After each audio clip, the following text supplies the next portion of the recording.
Hey guys, welcome back to my channel. I hope you're doing well. This wig is from Asteria Hair and I have it in 26 inches water wave. I haven't actually tried water wave before. I usually do deep wave or loose deep wave. And I thought, let me try this out and kind of compare with the other curl patterns. So I'm just going to show you how I install it. It's also a 250% density, so it's pretty full. So I'm going to do a quick review on that once I installed it. But this is one of those very, very low maintenance wigs. So if you're looking for something for vacation, for holiday, just something that you don't have to style every day, I will honestly go for these sort of curl patterns. HD 13x6 as well, which is perfect. So you can obviously part it on the side if you wanted to, but I wanted to do a middle part for this style. I said 26 inches, goes all the way down here. It is pretty full. As you can see, this is it, what it looks like. If I put it up, it is quite full. So it depends on what you're into. They do come in different densities as well, depending on what you prefer. I bleach the knots as well, just to give more of a natural hairline when you part it. So that's definitely very key on how well your hair looks, how well your hairline looks. And I also did a little bit of tweezing as well, just to kind of get the hairline a little bit more natural. And that's pretty much it. Didn't have to dye it. It is quite dark. It's supposed to be a 1B, but it looks almost like a jet black. So I didn't have to dye this hair to get that jet black color. So that's also a really good as well, because usually with these type of hairstyles, it just comes in like a 1B. But this comes pretty dark. So I'm very happy with that.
So this is all the hair. This is a lot of hair. So I feel like 250% density is a lot for this type of hair. But if you do like full hair, then I would obviously go with this density. I feel like 180 will be sufficient enough, like, for this type of style. I think compared to all the different textures I've tried deep wave, loose deep wave, and this is water wave. I think I prefer water wave just because of how easy it looks, like, you know, that wet hair look. I feel like with a less density, it will definitely give you the effect that you're looking for.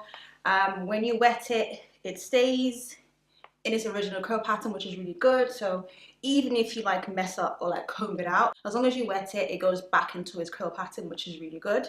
So that is it. That is it for the video. I hope you enjoyed it. Thank you so much for watching, and I'll see you in my next one. Bye guys.